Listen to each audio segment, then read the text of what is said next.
We're recording. Excellent. Now, where did we leave off? Ah, yes. Preparation and flavouring. It's all about taking your time. The longer the meat hangs, the more tender it becomes. Upside down is best.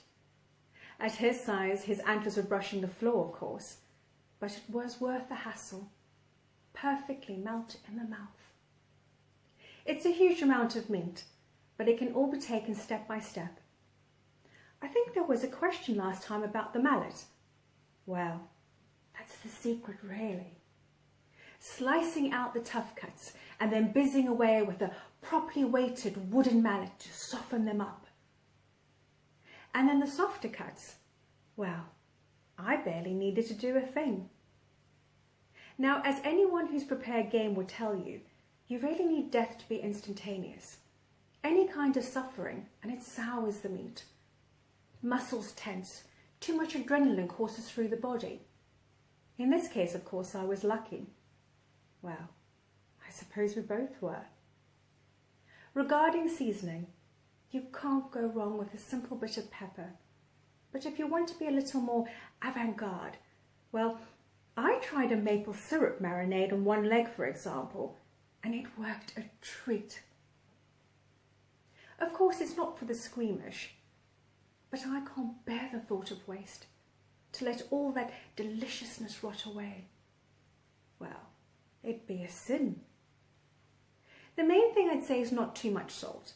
It's already got a lot in it, human flesh, like pork. There is a bit of me, a tiny bit, that regrets it, that still sees him lying there, sporting those silly yellow antlers, that thinks he was more delicious alive. So handsome.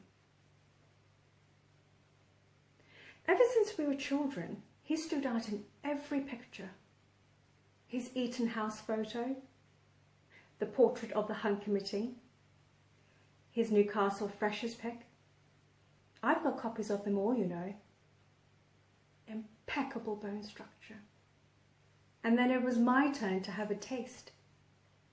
Finally. Oh, I don't kid myself.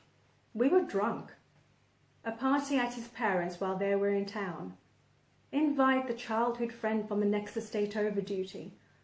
Combined with alcohol, combined with being the only girl still conscious.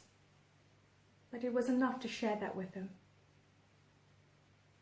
Unforgettable, I suppose. But only ever the once. So frustrating. Of course, my looks weren't comparable with his. I've never stood out in a photo in my life, even once just of me. But in every other way, we would have been perfect. Both our fathers, masters of the hunt in their time. Equality in wealth and breeding. But no, what does he do? Get engaged to some fucking homeopath, a little white witch, as common as a cold sore, and God help us, a vegetarian. The future mistress of the old hall, turning him away from all our traditions, our sports, not so much as ripping my heart out as shredding it into mushy pulp. So yes, I was hurt. But I hadn't intended the kill. That idiot brother of his had been boasting about his best man plans for weeks, so I knew. I knew they were going to leave him on the moor up Starkers for an hour while they went for last orders. So I drove up there, waited, stalked for the stag if you like. And then I found him, drunk and wandering, wearing not a jot save those plastic antlers stuck tight to his head. I wanted to be the heroic damsel rescuing my knight-errant. I had a blanket and whiskey. He was so thrilled to see me initially. I thought we could talk about that dreadful rabbit he was planning to wed, about us perhaps, and then it all went dreadfully wrong. It turned so quickly. How he laughed when I opened up after all those years. The things he said. He took decades of friendship, and in one drunken rant, he ground them under his bare heel. He left me feeling like some disgusting, deluded leper. His sneer, his disgust as he staggered away.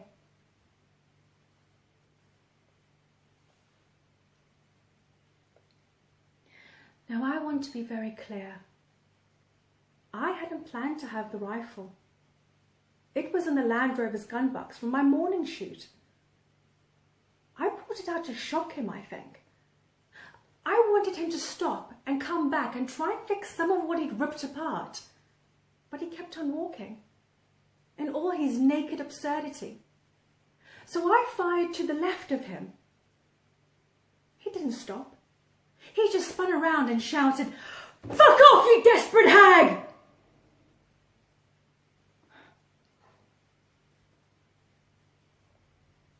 Just like that. Someone that could have been his soulmate.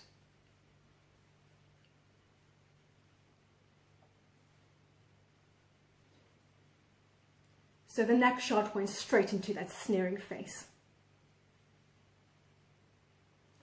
And after that, I did what I always do after a kill.